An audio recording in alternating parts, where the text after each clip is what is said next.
I've been playing quite a bit of 5-card PLO lately, and I thought it would be cool to make a video out of it, since there isn't that much content available at the moment.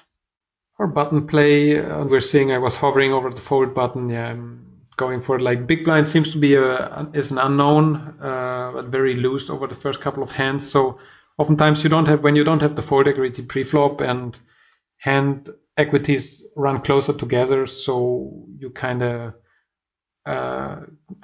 everybody has, even with a weak pre-flop hand selection, is still able to hit relatively strong hands post-flop. So you got to be careful and from the button to not over steal too aggressively. Yet SPR of 4, we have a hand that is good enough to stack off. It can dominate some weaker 10x or 7x with straight draws, like a hand like that. A wrap there with overcards. We're still a slight favor.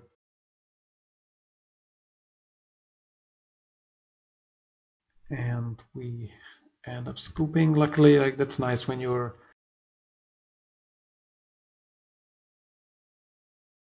Well, I mean, I wasn't dominating him. I just had 55% equity.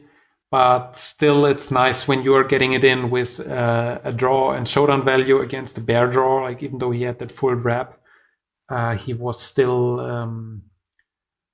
Yeah, as we saw, both times he made a straight, but I also made a boat, and that combination of blocking his outs and sharing some outs, together with winning on blank runouts, of course, is a great recipe. I would consider if I had there a hand, a bear straight draw, even a bear wrap. Well, I mean the nut wrap, like his hand, I would also just fast play it, pot it, but I wouldn't mind in his spot to actually just check call because he is never really pushing equity without a showdown value, whereas he has perfect playability, of course, although visibility kind of, and he could. Well, there isn't that much to bluff on. Like, see, he doesn't have the backdoor straight flush draw that both, although hurts his playability and his equity.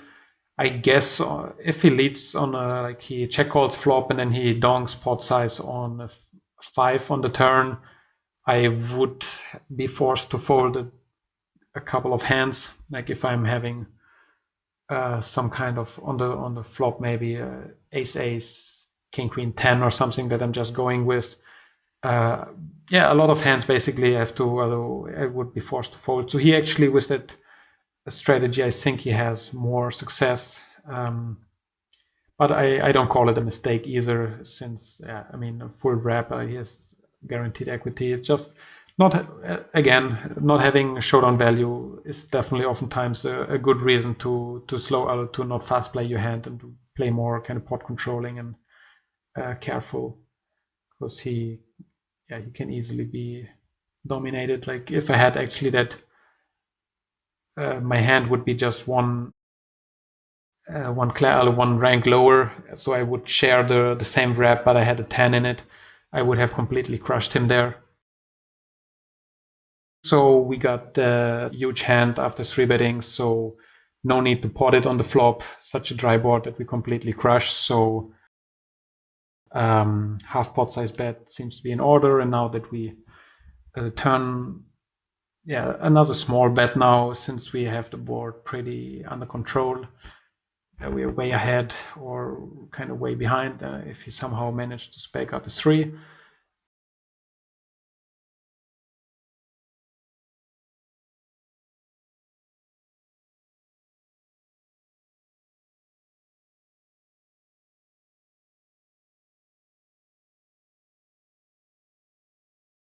Huge hand, smallish bet is the way to go. Another adjustment definitely is in 5-card PLO that a lot of pocket aces are kind of weak or mediocre to weak hands. So there's no, you don't have to always kind of fast play, although by 3-betting or your aces pre-flop, because a lot of weak aces, if you plug in the ranges and pro poker tools, are actually somewhere in the 20 to 30 percentile of top starting hands. So Weak aces are really weak hands, since in PLO 5 card it's all about flopping huge combo draws and hands with improvement potential. So a bare aces pocket pair basically is really not that good of a hand. Top set, not flush draw, definitely just fast playing, getting it in there. And as we can see, the equities against the bare straight, we're a decent favorite.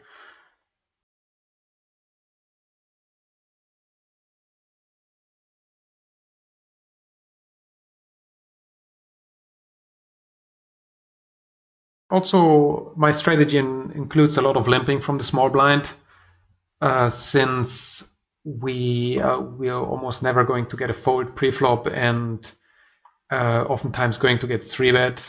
So a lot of hands that don't really want to face a 3-bet, I just limp them, and then mixing up by limping some strong hands with the plan to check to limp raise them if I get frequently ISO raised. The only spot where you can be a little bit looser than in other spots is like where you're closing the action, ideally heads up, since multi-way your hand really is under great domination threat. So whenever you get you just face a single razor and you're closing the action from the big blind, you can defend a bit wider, which is kind of common sense. So yeah, but this hand in many other situations wouldn't be playable, since the deuce just completely destroys the value of the hand.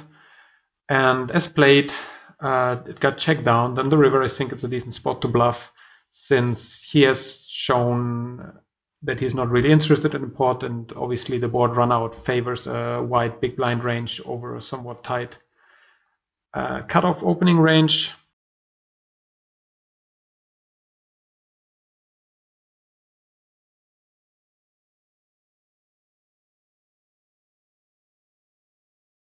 Pretty good double pair, double suited, connected, high pocket pairs, so definitely an open. But if it would be Jack Jack 10 7 7, for example, I would be more hesitant. I would lean more towards a fold, especially since this seems to be a tough table with no weak spots. So definitely not looking to have a wide UTG range. Deciding to donk here, I think it's a good board with my hand is kind of good with having equity, but yeah, getting some aces to fold basically, and oftentimes also I'm going to be able to protect to realize my equity after I bet the flop, and I would definitely also, it's a board that I assume GTO would also have quite a bit of donking from the pre-flop caller. Continue value betting then on the straight turn, since a lot of his range is going to be over pairs with a flush draw, and I want to protect against that on the turn. And then on the river, I make the flush, but at that point, I don't think I'm going to get called by worse. And he actually had the double nut flush draw on the turn, pretty standard by him to call there again. And on the river, I mean, he could actually value shove there, since it's not that likely that I'm going to check my sets, my boats on the river, but I wouldn't mind. I don't mind to check that much. It's important, just important to notice, basically to note down how the regulars are playing, if they're going for the sin value on the river, or if they're more on the kind of cautious side and checking back their decent hands, basically. Against the recreational player, we just saw him limping the hand before. I decided to c-bet more on the merge side, but against a better player, basically, I would just check back, since we do have some backdoors and we don't want to get check raised. And funnily enough, we get check min raised. I obviously call for these odds, and if he continues betting now, we have to fold. Another hand that players may overvalue, take the free card after he checks to us and get to showdown. And he did have a hand he should definitely just check potted with, or just 3-bet pre-flop, being short. And after he calls, obviously he should just check raise pot size. Doesn't make any sense to check min raise there. But they're just important to gather these reads quickly in the beginning of the session to act accordingly.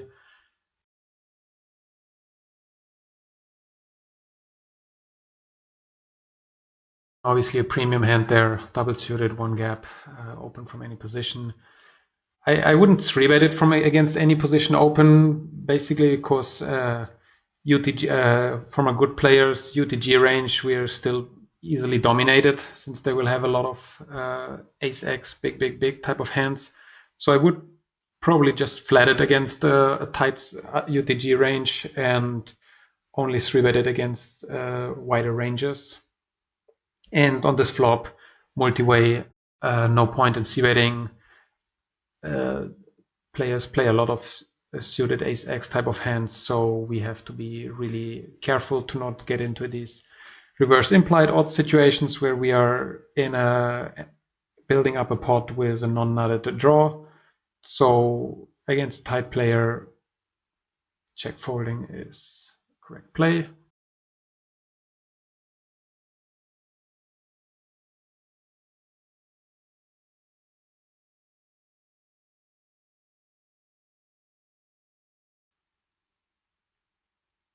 And yeah, it plays out itself.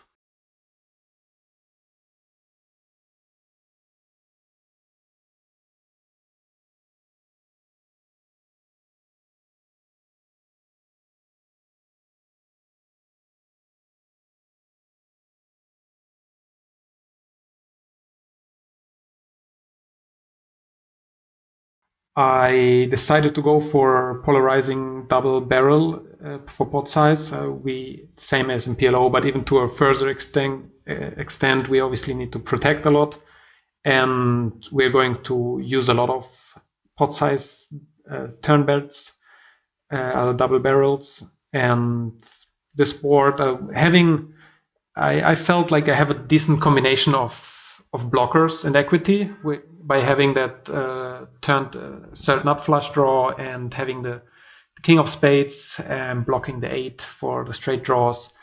I felt it's a decent chance to get him to fold a hand like the nut flush draw or some kind of overpair with a flush draw type of hand. So I felt that is a good spot to actually play my hand aggressively and still having improvement potential if getting called.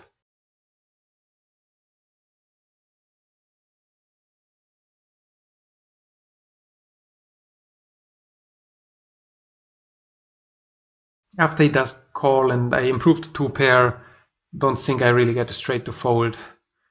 And luckily he had that huge draw on the turn with the double flush draw on the gutter, so obviously his play is fine. And yeah, as mentioned, on the river, on a blank river, it would have been, well, there aren't that many blank rivers since I either make 2-pair or additional straight draws or flushes get there. Yeah, I guess it's kind of close. I would expect him to, if he just has the bare nut straight, that he would often just check call, or some kind of a weak draw, like if he has 10, 8, 7, or a weak redraw to the nut straight. A lot of players, it's a good play to, since I'm already polarizing, I'm racking the nut straight with oftentimes with a good redraw. I'm definitely not ruling out him slow playing straight on the turn, even though the SPR is on the lower side.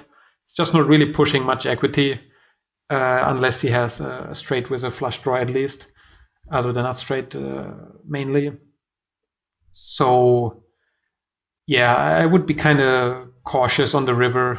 Couldn't really, yeah, maybe on a 10 or jack river, since I have I'm at the bottom of my range there with just that pair of sixes. I could see myself continue bluffing.